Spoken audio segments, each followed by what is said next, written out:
Ready to have your childhood ruined? I sure am.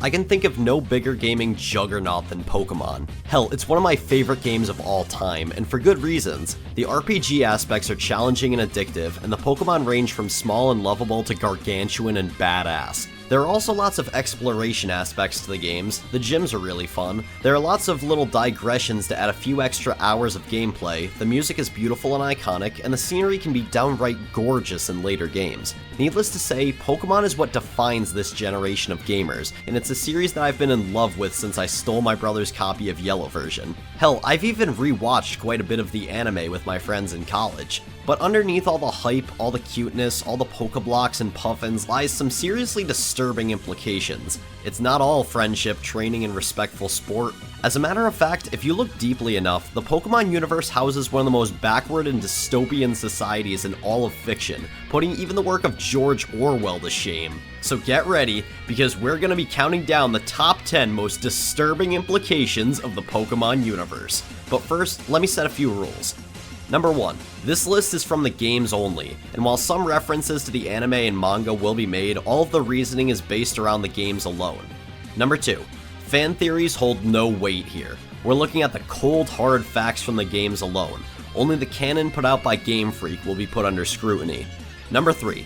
This is looking at the Pokemon universe alone, and has nothing to do with the controversies here in the strange world of real life. So nothing on the Jinx racial controversy or the creationist backlash.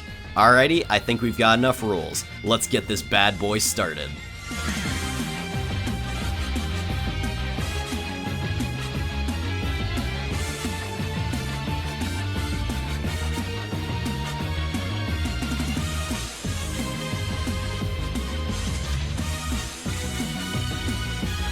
Number 10.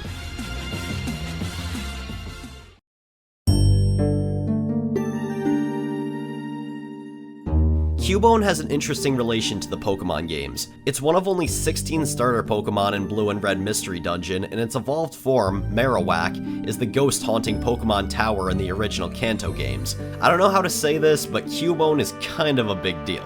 It sure is cute, ain't it? Well, if you look at Cubone's Pokedex entry in most games, you'll find quite a grim backstory to our little celebrity. The Dex entry in Pokemon Y reports, it wears the skull of its dead mother on its head. When it becomes lonesome, it's said to cry loudly. Oh. If that's not enough, look at the entry from Omega Ruby and Alpha Sapphire. Cubone pines for the mother it will never see again. Seeing a likeness of its mother in the full moon, it cries. The stains on the skull that the Pokemon wears are made by the tears it sheds. Now, without going into the reproductive implications of a Pokemon who can only birth one child and then immediately dies, think about how horrible this is, for a children's game no less. The Pokemon is doomed to be a lonely orphan from its very birth, wearing the last remnants of its deceased mother before it can even grow and mature. Every last female Cubone is doomed to die after having one offspring who will carry on the sad and tragic legacy until extinction. Unless, of course, you believe that BS theory that it's just a Kangaskhan baby whose mother died. Having a dead mother doesn't make you a different species!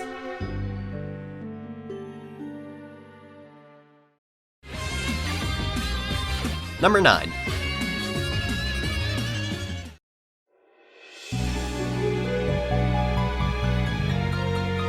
Pokemon breeding is an interesting process. They had to keep it PG, so in a nutshell, you put two Pokemon of the same species in a daycare together, and then the daycare people find an egg. That egg hatches, and it's a baby version of the two Pokemon that were originally in the daycare. So basically we can assume that reproduction in the Pokemon universe works the same way as that of our universe, minus a few mammalian traits.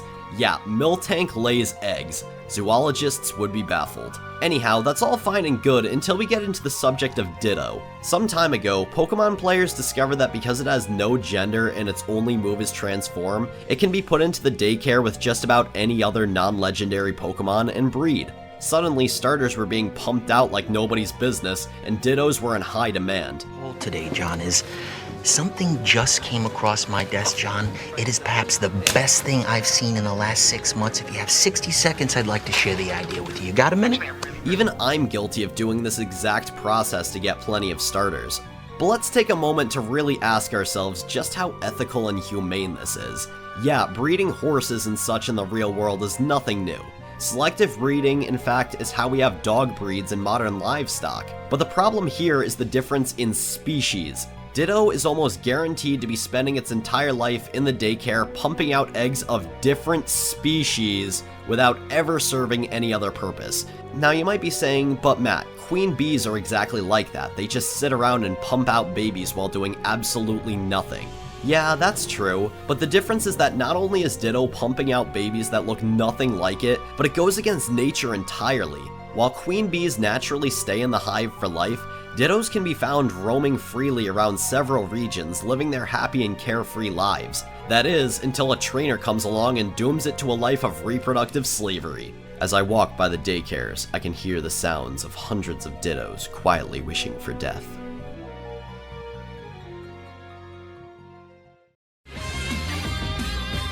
Number 8.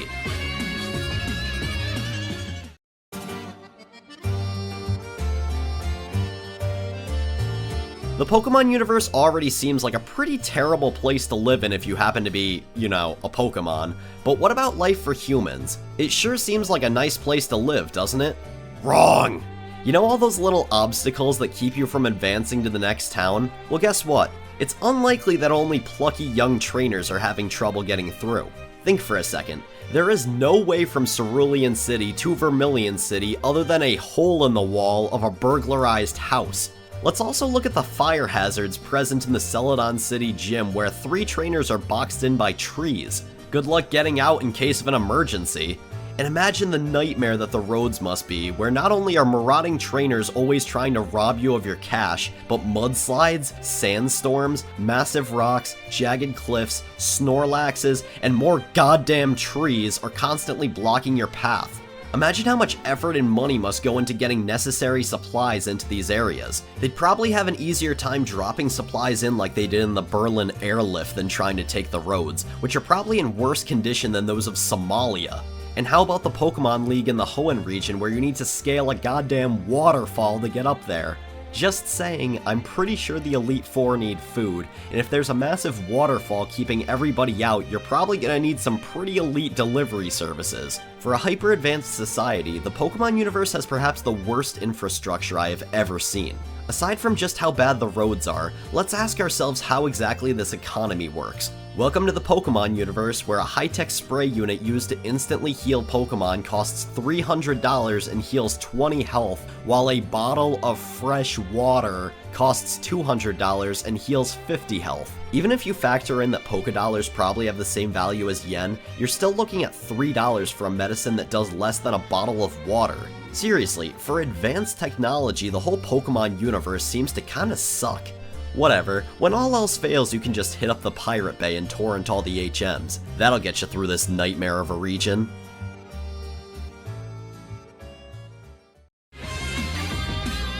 Number 7.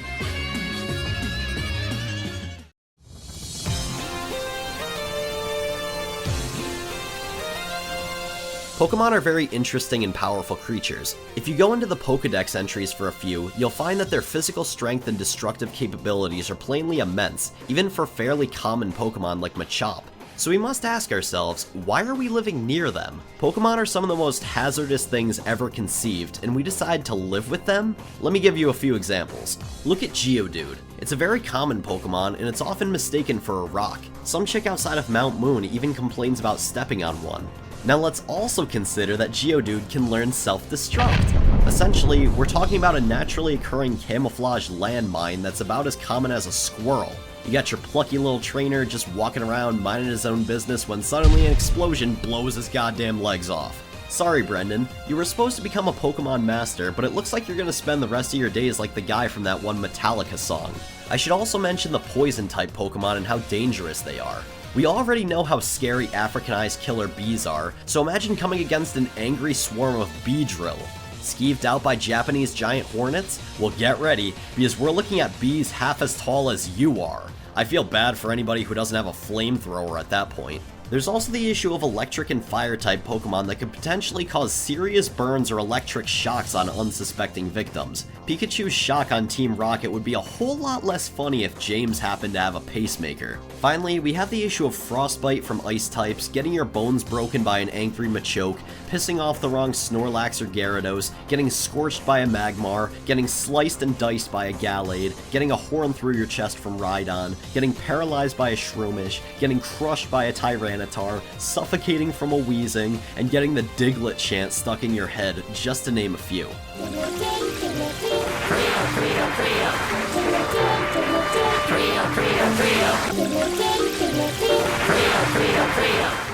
Honestly, about half of all Pokemon could effortlessly kill a human, and considering they're all over the goddamn place, you better watch your step. The Pokemon universe is basically like Australia on steroids. Not only is the wildlife extremely dangerous, but unlike in Australia where the creatures usually stay far away from civilization, in the Pokemon universe you're forced to face it up close and personal before you're even old enough for middle school.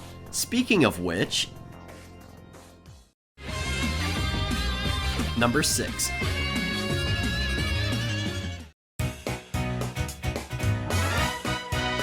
Alright, raise your hand if you think that May is hot. Alright, now keep your hand up if you still think she's hot, knowing she's 10 years old.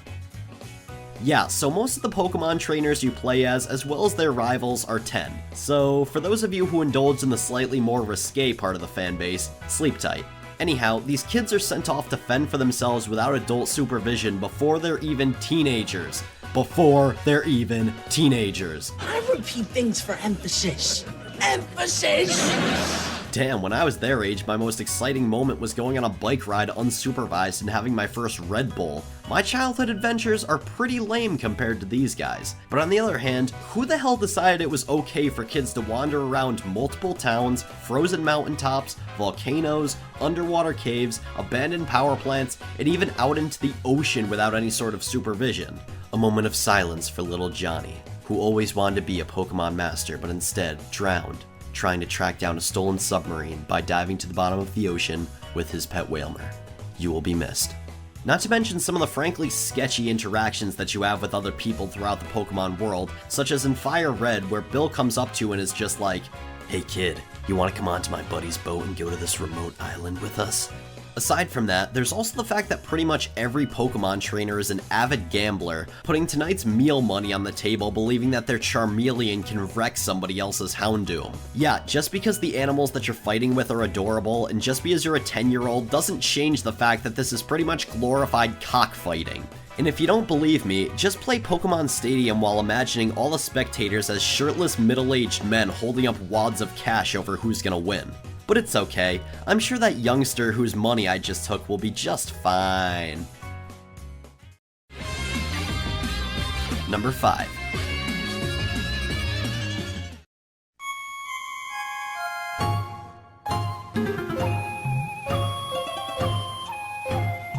Have you ever stopped and pondered what happens to you after you die?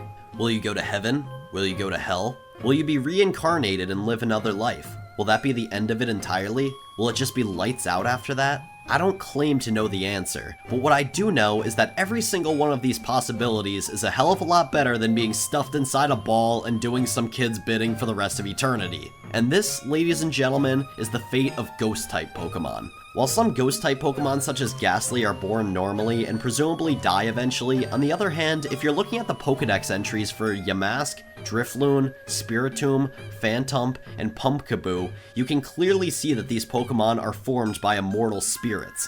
So, in a nutshell, you, a mortal child, are capturing an immortal spirit to do your bidding forever. Flying Dutchman, eat your heart out. I don't need your soul bag. I can keep plenty of souls right here on Bill's PC.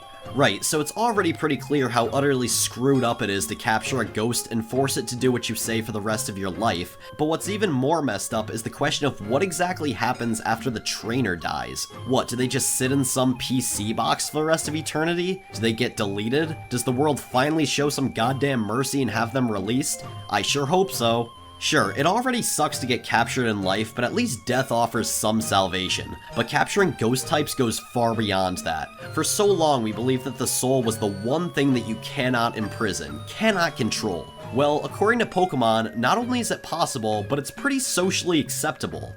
Your poor Charizard is weak and old. He grows tired and is ready to move on from this world.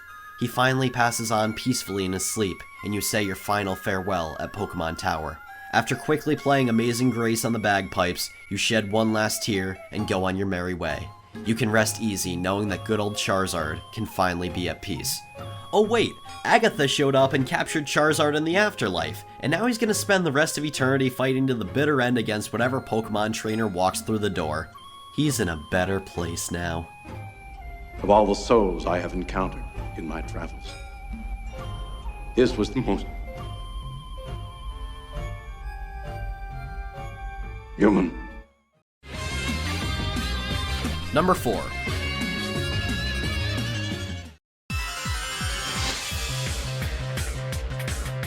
Pokemon is often conveyed as something of a futuristic utopia. Well, more of a dystopia if you're watching this video, but that's a different story. Anyhow, despite all the technology, there still seems to be a big problem with crime in this world. Let me ask you a question. Why exactly was a 10-year-old the only one who could prevent the world from being flooded in Sapphire? Or the seas being dried up in Ruby? Or the world being taken over by Team Rocket? Or the world being taken over by Team Plasma? Or all human spirit and emotion being destroyed by Team Galactic? Where exactly is the military in these situations? Like, I know that Japan doesn't have a standing army, but I'm pretty sure a well-placed drone strike is appropriate when we're talking about a group of terrorists literally trying to destroy the world. Let's really look at these crime groups from an objective viewpoint. Not even ISIS has anything on Team Galactic. Yeah, Team Galactic hasn't killed anybody yet, but if you play Pokemon Platinum, you can see Cyrus in the Distortion world where he makes it pretty clear that he plans on irreversibly damaging both the Distortion world as well as our universe. So, in a nutshell, he's cool with possibly destroying all of existence, much like the Covenant in the Halo series. Except the difference here is that not only does he know exactly what he's doing, but the only person standing in his way is a goddamn child. Send SEAL Team 6 in or something, the entire universe is on the line! For that matter, how exactly was Team Rocket able to take over all of Saffron City? What, were there no police there to fight back? Other than Officer Jenny, of course. In short, the Pokemon universe likes to come off as happy and peaceful, but the grim reality is that it's much more of an anarchist nightmare with powerful and twisted factions fighting it out with super weapons. All this while the military, who had no problem fighting off a giant Godzilla-style Tentacruel with tanks, sits idly by. Good God, the Fallout universe has more protection than this. Even without the crime organizations, the amount of petty crime is still ridiculous. Let's not forget about the amazing amount of breaking and entering that you commit in just about every Pokemon game in existence. Please, sir, I don't know what you want, but just take this HM and leave. Number 3.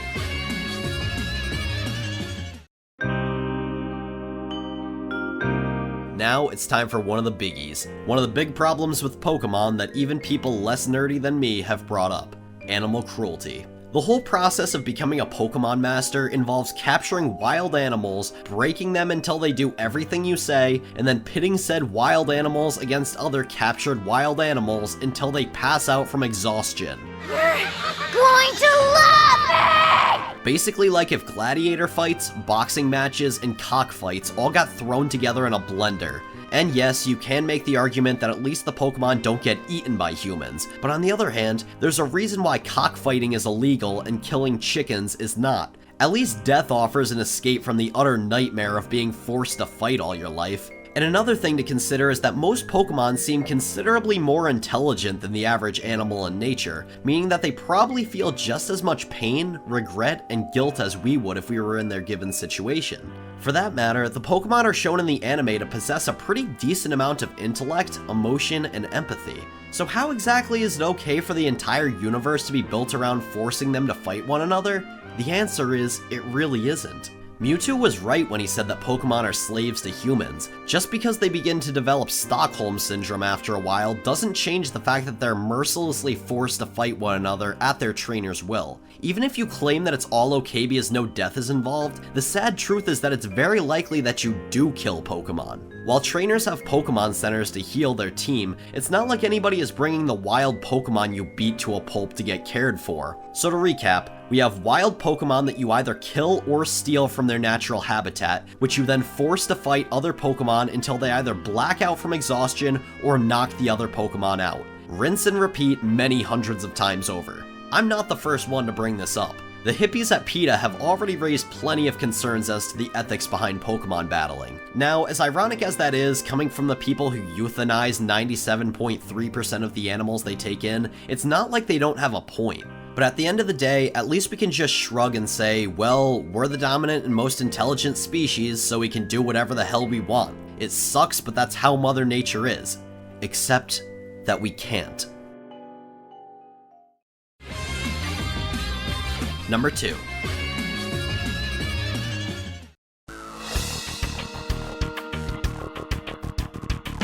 This is where the morals and ethics get seriously screwed up. Going back to PETA, they've had numerous criticisms due to their tendency to equate animal rights to human rights, even going as far as to compare chicken farming to the Holocaust. Now, that's pretty terrible, and the main reason it is because it's comparing the rights of intellectually weaker animals to those of intelligent human beings. We have rights because we have the intellectual capacity to uphold them. It's the same reason we'd have to give alien species rights if they were to show up on Earth, because they're smart enough to be considered equals.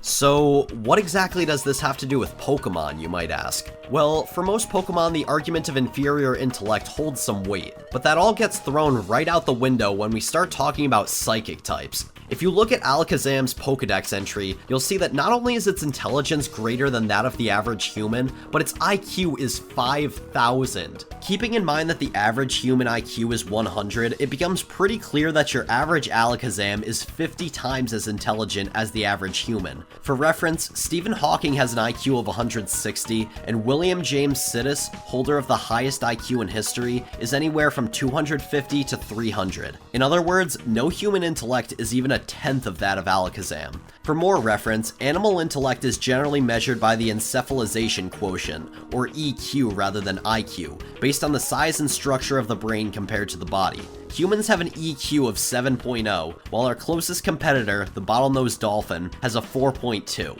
In other words, relative to Alakazams, we're the animals, and we're the ones taking control and enslaving them. How about Xatu? This Pokemon, according to the Pokedex, stands rooted in one spot staring at the sun, seeing both the past and future at the same time. In other words, it possesses intellect capable of memorizing the events of the past in great detail, enough to predict the future simply by looking at the placement of the sun. Same goes for Gardevoir, having the intellect and psychic power to accurately predict the future with amazing accuracy, but still being stuffed inside a ball for all of its life. But the most screwed up of all goes to Slowking. According to several Pokedex entries, it has the intellect of award-winning scientists and apparently conducts research to solve the mysteries of the world. On top of that, in the anime, Slowking is shown to be able to speak perfectly. So in other words, Slowking has all the intellect, sociality, and communication skills that our greatest minds have. But instead of using all this intellect for scientific, ethical, and intellectual advancement on all sides, Slowkings are captured by whoever happens to have a King's Rock and forced to fight in glorified cockfights for all of their lives. In the case of Psychic-type Pokemon, the entire Pokemon universe is best comparable to Planet of the Apes. An oppressive, intellectually inferior dominant species treats creatures far more intelligent than them as animals, only because their physical characteristics resemble those of less intelligent creatures. Just as the intellect of the man-animals is incomparable to that of Captain George Taylor, the intellect of Pikachu is incomparable to that of Slowking. But despite superior intellect and the ability to communicate effectively, their rights are being denied and they're forced to live in a life of servitude under whatever species has the biggest guns. To put it bluntly, it's a madhouse. A madhouse!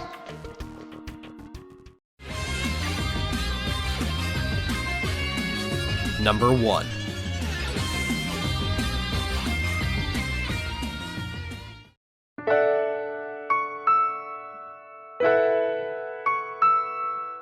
Morals and ethics aside, at the end of the day, all life has one priority: to survive and pass on their genes through reproduction. And to its credit, life seems to be flourishing in the Pokemon universe. So if everything seems to be thriving as it is, what's wrong with the system they have in place? Well, thanks to legendary Pokemon, the very existence of life seems to be hanging in the balance on an even more disturbing level than that of the real world. Toward the end of the Second World War, the tenacious Japanese people were willing to fight to the bitter end against the Americans about to invade their homeland. That is, until the Americans unleashed the most brutal weapon the world had ever seen up to that point. When the Enola Gay dropped the Little Boy bomb on Hiroshima, the people of the world looked on in awe as an entire city was leveled by a single explosive device. Upon Nagasaki being nuked just 3 days later, it became clear to the Japanese people that there was no surviving this great foe. The emperor of a crippled empire stated, "Moreover, the enemy now possesses a new and terrible weapon with the power to destroy many innocent lives and do incalculable damage.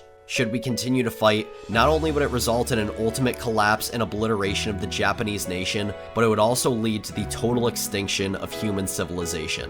The power to destroy not only life, but an entire planet has now made its way into the hands of humans, a power once reserved to nature and nature alone. Today, more than 16,000 nuclear weapons are stockpiled by various nations, with enough destructive power to destroy all life on Earth several times over. Interestingly enough, we somehow survived more than 50 years with such an immense destructive force. So what does all this have to do with Pokemon? Legendary Pokemon possess a power that dwarfs that of even the entire world's stockpile of nukes. If humanity were to wipe itself out in a full-on nuclear holocaust, the universe continues to live on. Perhaps life forms many millions of light years away could learn from humanity's collective suicide. But in the Pokemon universe, we don't have such luck.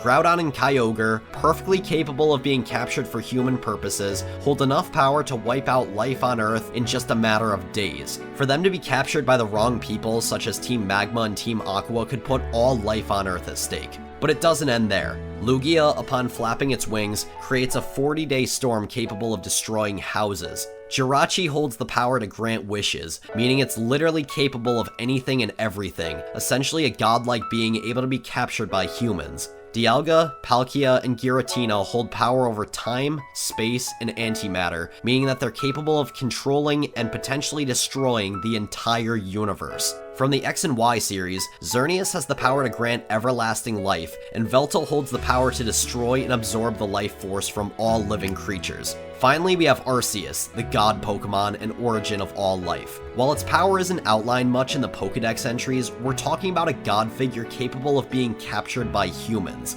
Upon the inevitable weaponization of such forces of nature, the consequences are grim. Mere humans hold the power to destroy not just the planet, but perhaps even time and space. All of humanity would be at the mercy of one another, with just one madman able to bring it all down. Even if nobody was able to capture these Pokemon, the fact still stands that they, a force of nature, are capable of wiping out humanity and perhaps all life without a second thought. Without warning, the Pokemon universe could suddenly be engulfed in burning sunlight, devastating storms, and perhaps even the crumble of all space and time. Should these Pokemon be captured, they would no doubt be eventually weaponized and used to settle petty squabbles among governments. The most disturbing reality of life is not the destructive power of nature, but what happens when we harness that destructive power.